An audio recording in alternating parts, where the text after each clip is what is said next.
Alô, meus queridos irmãos, pastor Moabel.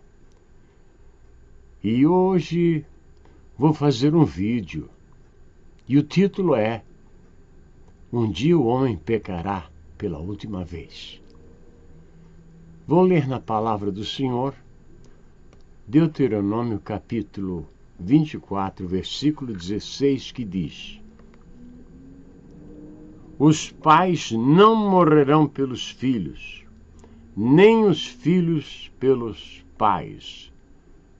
Cada qual morrerá pelo seu pecado. Este versículo aqui derrubou de uma vez por todas um assunto que trouxe uma tragédia na igreja sobre maldição hereditária, né? Eles exploraram e roubaram o povo o mais que puderam, até que alguém se lembrou desse versículo, e agora não se fala mais, porque os ladrõezinhos não têm mais coragem de refutar essa palavra. Porque um dia o homem pecará pela última vez. Vocês sabem, Deus colocou o homem no mundo, e para que o homem se orientasse dentro dele, ele colocou instintos. Vou dar um pequeno exemplo.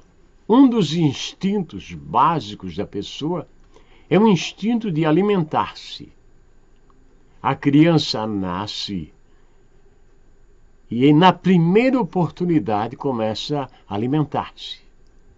É um instinto que Deus colocou dentro dele. Instinto de alimentar-se. E quando o bebê está farto, é impossível dar mais comida para ele, porque ele simplesmente não aceita. Por que não aceita? Porque está farto. Instinto de alimentar-se está funcionando. E onde está o pecado dentro deste assunto é a glutanaria. A pessoa come muito e vai perdendo às vezes a saúde. E até gostaria de dizer a vocês que é muito difícil você ver uma pessoa idosa, gorda, morrer. É muito difícil. Normalmente vivem menos. Mas o nosso assunto aqui é que o homem pecará pela última vez um dia. E ele não sabe que dia é este. Então, segundo a palavra do Senhor, em 2 Coríntios capítulo 6, 36, não há homem que não peque. Todos os homens pecam. De uma forma ou de outra, nós, os seres humanos, pecamos. Porque o salmista disse, em pecado concebeu minha mãe. Quer dizer, quando viemos a este mundo, viemos já no corpo do pecado. E depois somos submetidos ao poder do pecado. É a grande verdade. Claro que muitos não ensinam isto, né? Então, e onde está o pecado? Segundo a palavra do Senhor, no livro de Gênesis capítulo 6, ele está à nossa porta. O pecado está como um animal feroz à nossa porta, esperando uma oportunidade para nos tragar. E você começa a notar que a criança, quando vem ao mundo, ela é como um anjo de Deus, simples, sorri, chora, não tem preocupações. E sempre que você diz para uma criança, vou lhe dar uma maçã, ela fica feliz. Vou lhe dar uma laranja, ela fica feliz. Só conheci um caso em toda a minha vida, em Itajaí, um menino que quando alguém dizia assim para ele, vou lhe dar uma maçã, ele dizia, 2. Vou lhe dar uma laranja, 2. O único caso que eu conheci. Interessante, não é? Porque a criança se contenta com aquilo que é dado para ele. Com o passar do tempo, ele começa a ser afetado pelo mundo e começa a querer mais e mais e mais, e mesmo aquilo que ele não pode comer, ele toma para ele. Não existem os casos dos milionários, bilionários, que têm tudo na vida e ainda oprimem os outros para terem mais? Um dia o homem pecará pela última vez. Você e eu pecaremos pela última vez. É uma coisa muito perigosa. Vocês sabem, cada um será morto pelo seu pecado. Cada um será morto pelo seu pecado. Meu pai não tem responsabilidade sobre os meus pecados. Eu não tenho responsabilidade pelo pecado dos meus filhos. Cada um, naquele grande dia, estará na presença de Deus para dar conta dos seus atos sobre a terra. E, considerando que a eternidade são sextilhões e sextilhões e sextilhões de anos, nunca terá fim. Uma vida de 60, 70 anos na terra não é nada. Mas os bens, as riquezas estão por aí e as pessoas se debruçam, se matam, se digladiam, entram em guerra para tomar o que é do alheio. Quando Hitler estava fazendo a sua campanha, ele prometeu tirar a Alemanha da pobreza, do desemprego. E ele conseguiu. Como? Roubando outras nações. Enquanto ele roubava e tudo estava bem, foi muito bem para ele e para seus companheiros. Até que o dia que as nações se uniram, deram batalha contra ele, e no dia que Berlim caiu, foi dito que 100.000 mulheres foram estupradas. Eu não estava lá. E que 6.000 alemães se mataram naquele mesmo dia. É o pecado. O pecado jaz à nossa porta. Ele está perto de nós. Às vezes está no nosso trabalho. Ali onde trabalhamos, está o pecado rondando para que alguém possa ceder e ele instalar-se dentro do coração do homem. Cada um será morto pelo seu pecado. Claro. E o que fazer agora? Se o homem, segundo a palavra de Deus, se ele se lavar com montões de sabão, ele não pode limpar-se do pecado. Porque a água lava tudo, mas não lava o pecado. A água não tem poder de limpar o pecado que está na alma do homem. Que poderá o homem fazer? Que poderá ele fazer? A palavra do Senhor diz que Deus mandou Jesus Cristo à terra para morrer por todos os pecadores. Todos. Todo que nele crê não pereça, mas tenha a vida eterna. Todos podem crer e todos podem ter a vida eterna. Mas há pessoas que dizem: a minha vida está muito suja. Cometi muitos pecados, muitos erros. E o que fazer? Segundo a palavra do Senhor, o profeta Isaías disse: ainda que os vossos pecados sejam como escarlata, se tornarão brancos. Claro, porque o sangue de Jesus Cristo nos purifica de todo o pecado. O sangue é um elemento tão forte que se uma gota de sangue cair numa calçada, como já disse muitas vezes antes, Um ano depois de chuvas e areias e pessoas pisarem naquele local, ainda se encontra vestígio de sangue. É por isso que Deus disse que não se deve comer o sangue. Que coisa interessante. O pecado, segundo a Bíblia, Romanos 6, 24, 14 diz: não terá domínio sobre nós. O pecado não pode ter domínio sobre o homem.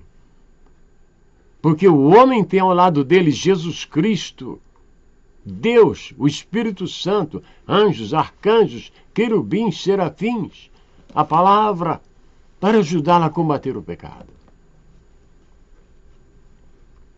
É uma boa notícia, não é? Há pessoas que, quando chegam no final da vida, começam a se lembrar dos seus antigos pecados. Eu me lembro que uma certa vez um senhor chegou na minha casa e ele disse que depois que eu tinha chegado naquela área comecei a pregar. E ele se sentia acusado de um pecado que tinha cometido na sua juventude.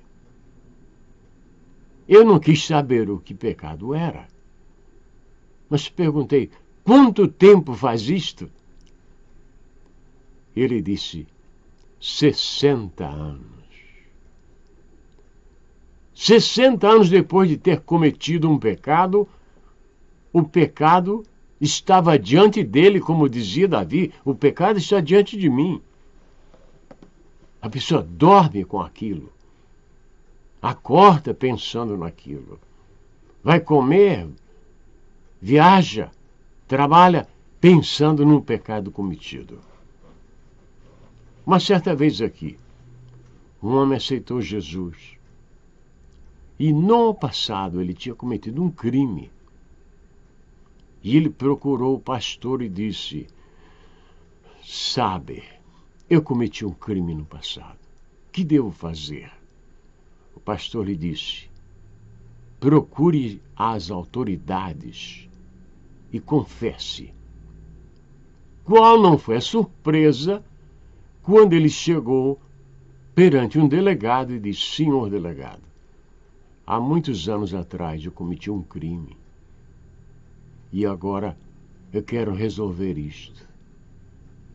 Ele teve que pagar pelo crime, mas o juiz levou em conta que ele entregou-se porque estava sentindo na sua consciência. Ninguém sabia, ninguém o acusava.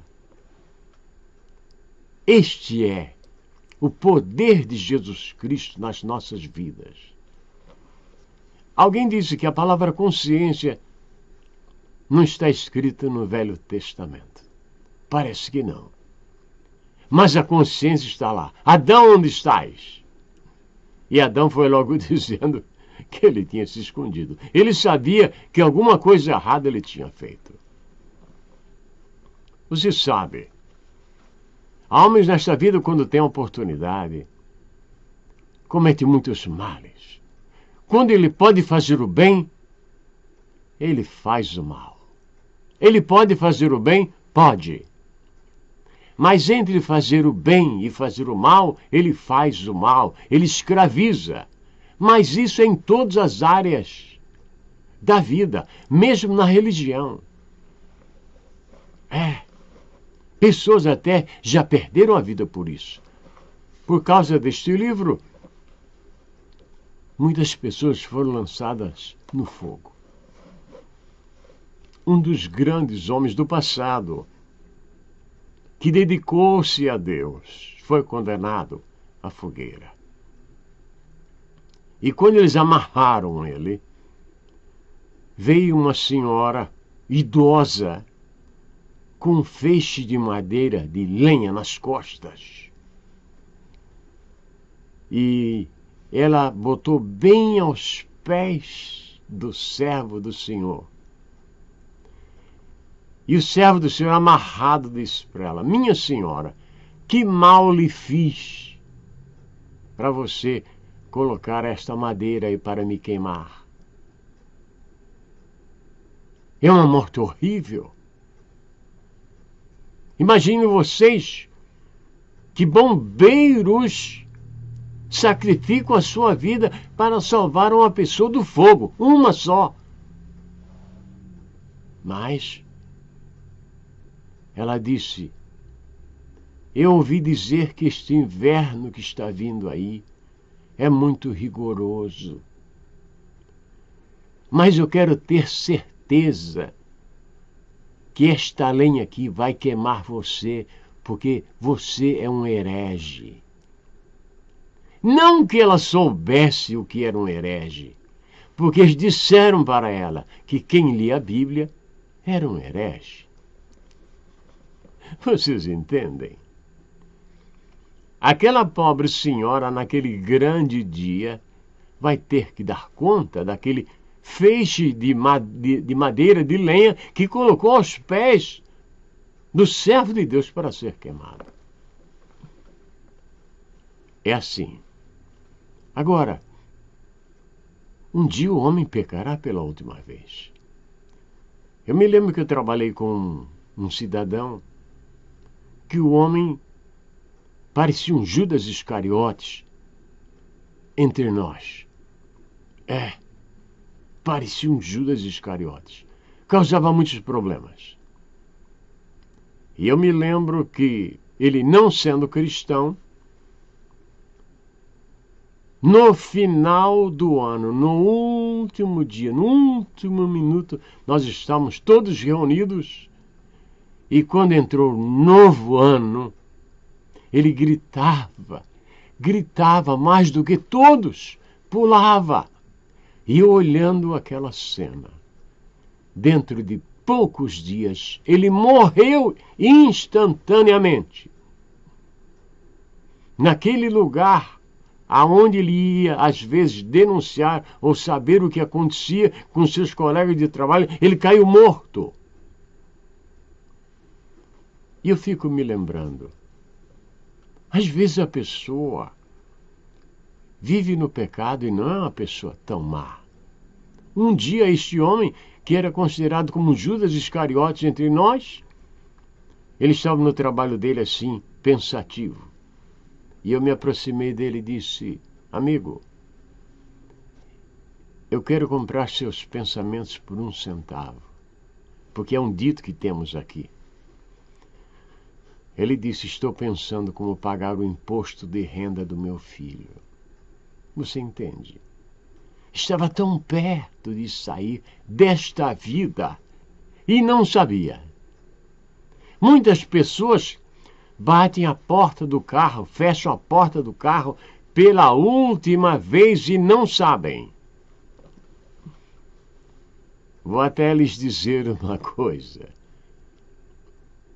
Todos temem a guerra. E ninguém tem medo de dormir. Acontece que morre mais gente na cama do que na guerra. A guerra é temida, mas a cama não. Assim é a vida do homem. Se você não se sente confortável com a sua vida espiritual, saiba que um dia você pecará pela última vez. Melhor aceitar Jesus Cristo como seu Salvador. Neste mundo maravilhoso de nosso Deus, onde quer que você esteja, Deus lhe abençoe. Amém e amém.